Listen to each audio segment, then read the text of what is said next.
I want to make a special note of thanks to my brother, the High Representative for Infrastructure and Development on the African continent, the Right Honorable Raila Odinga, for steering this initiative, which I hope will be the first of many to come.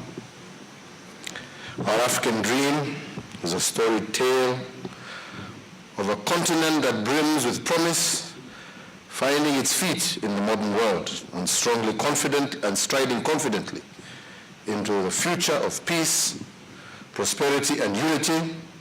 And I believe this was the dream of our founding fathers, men and women who saw in us the seeds of greatness, but also saw our vast potential to be a force for good, both on our continent and around the globe. Africa's golden path to its deserved destiny lies not in individual nations, as we have heard, striving against each other in fierce competition, but rather in coming together to build a common, better tomorrow for all those who I believe are privileged to call Africa home. The Pan-African dream of peace, prosperity, and unity is set to be spurred, I believe, by the imminent entry into force of the African Continental Free Trade Area Agreement. This continental feat, I believe, presents an extraordinary opportunity for Africa to become the single largest market in the world. We recognize here in Kenya the need for our continent's leading economies to deepen and to diversify our roles as both hubs and connecting tissues in order for this single market to succeed. But this requires African companies, some of you who are here, to take cross-border leadership in key industries, and for leading hubs, for example, like Kenya, to play their proper role as accelerators for the expansion and triumph of African homegrown champions. And to that end, we in Kenya have gone a step further to facilitate free movement of persons in the continent by offering visas on arrival to all African citizens, because we believe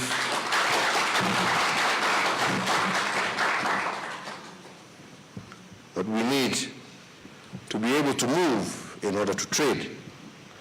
You cannot trade if you can't move. In order to create wealth and opportunities for more than 10 million young people who each year are joining the labor market in Africa, we have to open up our economies. We have to ensure that we create open markets, because this is the only way that we can promote value addition and manufacturing. Nobody will set up in Kenya to manufacture for 40 million people. But if you told people that you're coming to manufacture for 1 billion people, that's a whole different ballgame. People will then put their money into our continent. And this is where we need to go. And indeed, industrialization is the way to go if we are to achieve sustained and shared prosperity, as well as job creation for our people. But the question we need to ask ourselves is, what holds us back? What holds back our industrialization? The answer in itself is obvious. Forced borders that we continue to maintain, that were created for the purpose of exploitation and plunder, not for the benefit of the Africans, but for the benefit of those who carved out those borders. Today, we have insufficient stock of functional and quality infrastructure, energy, water, transport, the things that you've been discussing here, that will enable our companies to produce competitively, not only for our domestic African market, but also for international markets. We recognize that high-quality infrastructure reduces, again, as has been stated and you have gone through in your days of discussion, It reduces transactional and other costs, enabling efficient use of labor and capital, but most importantly, enhancing connectivity between production points and market points. We have a financing gap. We need to ask ourselves, as you indeed have been asking yourselves, how do we do that? This is potential investment for African companies to also take advantage of. It is amazing that we have our pension funds, the African continent, investing in buildings, in empty quarries, when they could be investing in infrastructure and getting a return for future. This is where we need to go. Governments across the African continent must also recognize and provide an enabling environment for public and private sector engagement through public-private partnerships, and thus attract the private capital that is necessary for the accelerated development of critical infrastructure needed to unleash our continent's full potential. We need to connect Africa, but this cannot be possible without investing in critical infrastructure, and we need to partner in order to do so. In the 21st century, Africa, there is an even more compelling need and urgency to connect our people from Dakar in Senegal's Atlantic coast to Djibouti, the Gulf of Aden, from Mombasa, Kenya, to Lagos in Nigeria, from Cairo to Cape Town. But this dream cannot be realized unless we find viable solutions to mobilize the required infrastructure financing. Therefore, this forum is important as it presents us an exceptional opportunity for government agencies, private financiers, and stakeholders to come together, share their knowledge, expertise, and experience as we strive to come up with innovative solutions to the challenges we face in financing and implementing world-class infrastructure across our country. I believe in the years ahead, we reaffirm our commitment to do even more to assist African champion companies and African investors. Today, Nairobi is the headquarters of 50 international development organizations, as well as several global multinationals operating on the African continent. This creates an environment, I believe, of excellence and mentorship that enables African champion companies and investors to take a leap to the next level.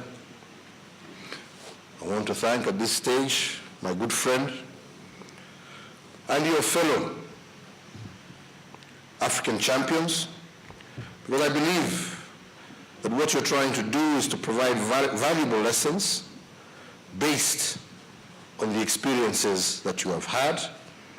And I have understood that you have also discussed the options towards creating a Pan-African financing vehicle for infrastructure, and you have made the first steps towards creating a Pan-African infrastructure plan that we can market jointly as a continent.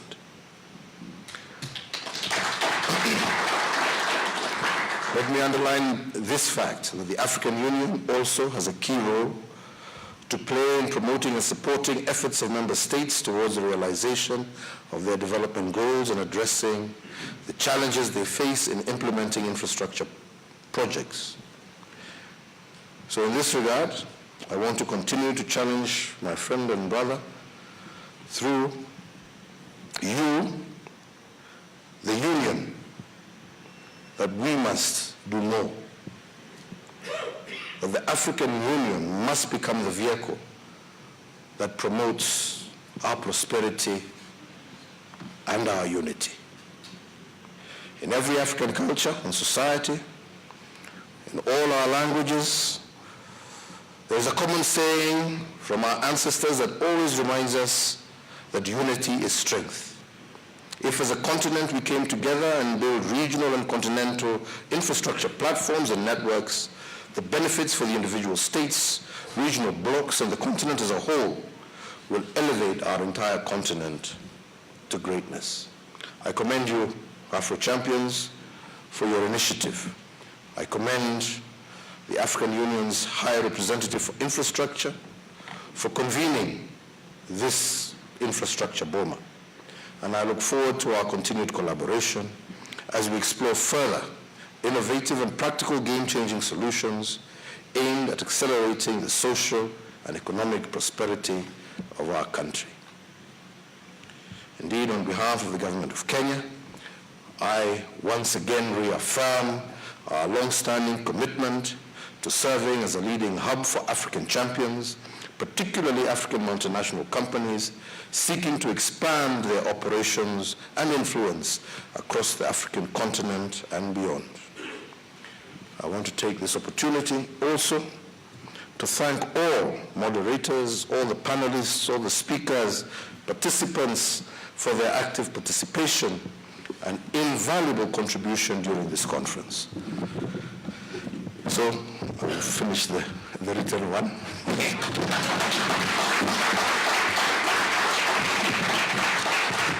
But once again, I really just want to thank you. We have heard of what the challenges are, but there is one challenge that we have not talked about, because we're always shy to talk about it because you're shy of addressing sometimes leadership. And I'm surprised that my brother Raila, who is always aggressive against leadership, has not mentioned. But really, the biggest problem that we have is not that we lack the money. It is not that we lack the brains. It is not that we lack capacity. It is not that we lack opportunity. But we have become very petty as leaders in our thinking. And this is the truth. That we have become more egotistical about our positions. We have become more, pride as opposed to practical. And I don't believe that that was the dream of the founders of this great continent. They wanted us to struggle for independence in order to become bigger and better, not myopic and small thinking.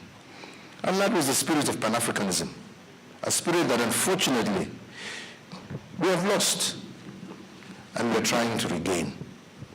I heard somebody mention, I don't know who's I'm going to say, saying that the future of the African continent lies in my hands and my fellow leaders. I'm sorry, that's not where it lies. The future of the African continent lies in your hands, in our people's hands. This is where the future lies.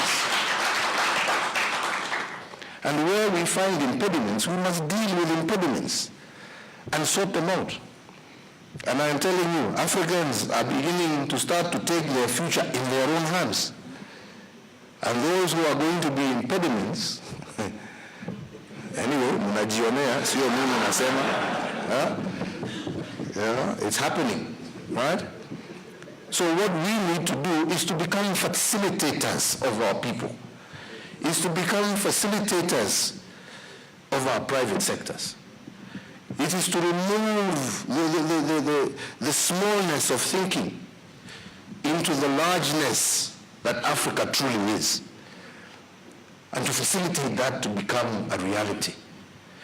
I don't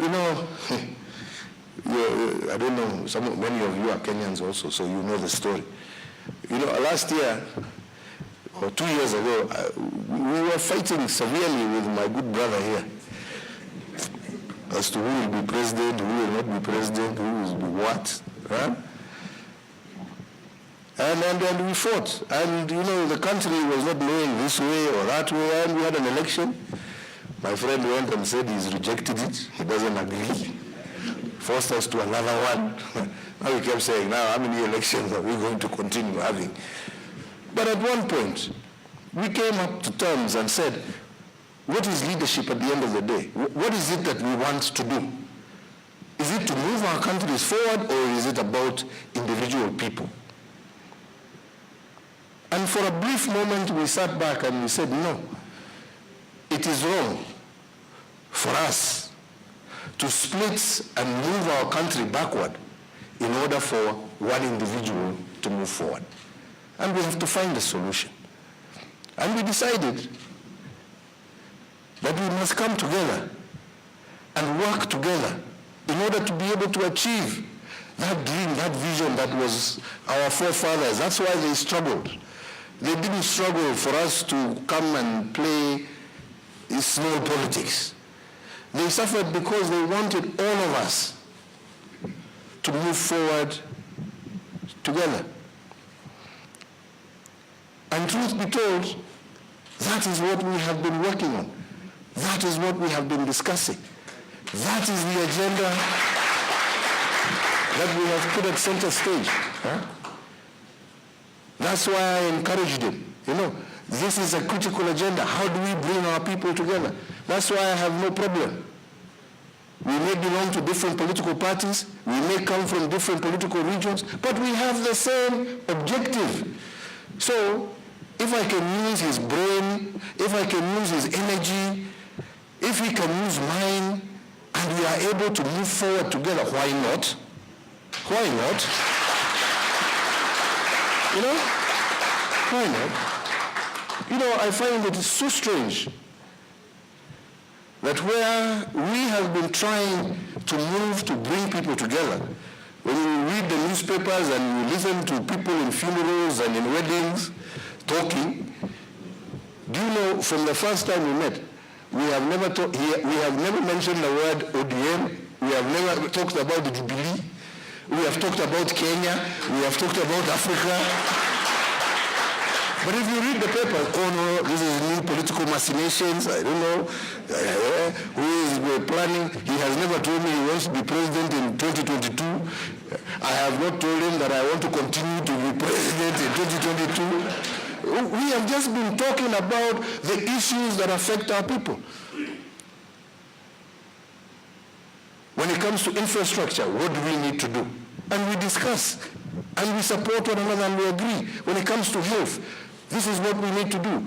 What is this issue of digitizing our records? What is it all about? We sit, we discuss, we agree. He also gives me ideas. I explain, but he also gives me ideas that enhance something and make it even better. Now, what's wrong with that? Lakini bado huko watu, Raila anavunja Jubilee. Where do we talk about Jubilee? We talk about huko. Uhuru anaingilia mambo ya ODM. Me, I have no clue even who ODM is. I don't know. Me, I've never. That's a different setup. But what is most important is us, is our people, is our country, it's our future, is our continent, is the things that you're discussing here. That is what creates prosperity. Good people. Yeah? Let's focus. And there I agree completely with Raila. Let's focus on Africa positive, not always Africa negative. Africa me. No, Africa us. That's where we need to go. And us includes all of us. Right? Includes all of us. Includes all of us. And we need one another. And we have that potential. But we're not going to achieve it by being small thinkers. So please, when you're out there, it's not frugi about leaders. It's about you demanding what you want from leaders. And when you see leaders who are blocking where you want to go, that's where we do how utadil na hawa. So that we can move forward. Yes, this is about 1 billion people, not about 54 leaders. 54 leaders come and go. We behave sometimes as if we'll be here forever. But we come and go. What remains is our 1 billion people and the African continent, and that is what we must work for. God bless you. Thank you. I will both to and